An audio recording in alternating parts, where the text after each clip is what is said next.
Udah bosan kursi, kotak infak didorong. Kotak infak gini. Orang tuanya kaget, jemaah mulai melirik karena ada suara bunyi. Saya bilang biar aja dulu, itu dunia anak-anak. Yang paling menarik apa? Begitu saya tanya, dia bisa mengulang apa yang saya sampaikan, yang belum tentu bapaknya bisa ngulangin.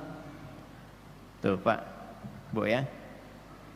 Nah ini kondisi yang dialami oleh Imam Hasan al-Basri. Jadi tumbuh di tempat yang baik, dalam lingkungan yang baik, dirawat, dididik oleh orang-orang yang terbaik, sehingga walaupun beliau tidak sezaman dengan Nabi, tidak pernah menatap Nabi SAW, namun beriman kepada Nabi, maka beliau hidup di zaman sahabat, bertemu dengan sahabat-sahabat Nabi, dirawat bahkan oleh satu di antara istri Nabi SAW, termasuklah beliau pada golongan tabi'in yang mendapatkan langsung ilmu dari sahabat, akhlaknya sahabat, perawatan sahabat, sehingga memiliki DNA yang baik dari keilmuan seperti DNA ilmunya para sahabat dan akhlak mereka. Tidak menetap hanya di Madinah. Kemudian beliau berkelana dari Madinah, kemudian sempat ke Kabul, sekarang jadi ibu kotanya Afghanistan. Sempat di Kharasan. Lalu saat tumbuh dewasa, beliau menetap di Basrah. Basrah itu di Irak sekarang. Ya, sampai meninggal dunia, maka dikenallah kemudian dengan nama terakhir menetapnya dari Basrah, tumbuh berkembang dewasanya, maka dikenal dengan Al-Basri.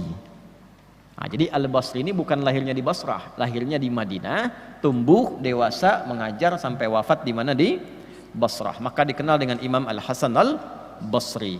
Jika Anda tanya di era beliau pada siapapun yang hidup, maka kesimpulannya tidak ada para ulama di zamannya yang lebih alim dari beliau, yang lebih soleh dari beliau, yang lebih berilmu dari beliau. Ini pujian ulama. Ya, pujian itu untuk mengukuhkan kredibilitas dan kemuliaan ilmu dan akhlaknya. Bukan ingin mengangkat lebih dari yang lain. Tentu yang lain pun banyak yang pintar, banyak yang hebat. Tapi untuk menunjukkan bahwa ini orang mulia. Maksudnya apa? Nanti secara sanad dia tidak bermasalah. Ya, itulah yang diambil ilmunya. Karena itu Syekh Hasyim mencantumkan di kitab ini karena sosoknya tidak bermasalah.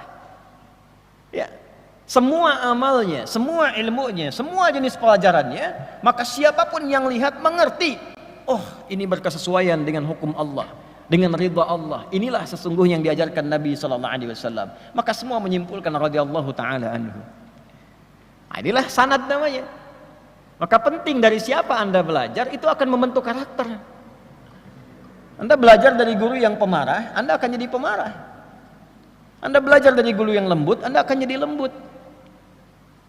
Anda belajar dari guru yang senang bertengkar, Anda akan senang bertengkar. Anda belajar dari guru yang mulia akhlaknya, Anda ikut mulia. Nah, itu sanad namanya. Maka dari itu para ulama memasukkan bagian ini satu dari 4 hal. 4 pokok yang pernah saya sampaikan itu. Wala yata'allamu illa mimman takammalat ahliyatuhu wa dhaharat diyanatuhu wa tahaqqaqat ma'rifatuhu wa ishtaharat siyanatuhu. Ingat ya kata Imam Nawawi, tidaklah seorang murid itu belajar kecuali dari sosok guru yang punya 4 kualifikasi. 1, pakar di bidangnya, belajar tafsir ke ahli tafsir, lihat sanad tafsirnya. Yang kedua adalah kokoh agamanya, dia juga sholatnya bagus, tilawahnya bagus, kelihatan bagaimana dia beragama dengan baik.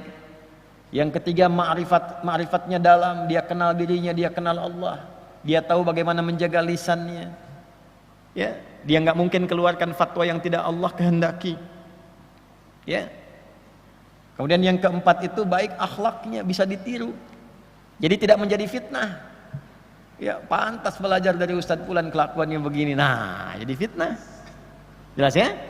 Nah, karena itu kemudian dengan segala kemuliaannya, keilmuannya, beliau itu seringkali kalau bicara orang bukan hanya tersentuh, kalau bicara akhirat langsung ingat akhirat.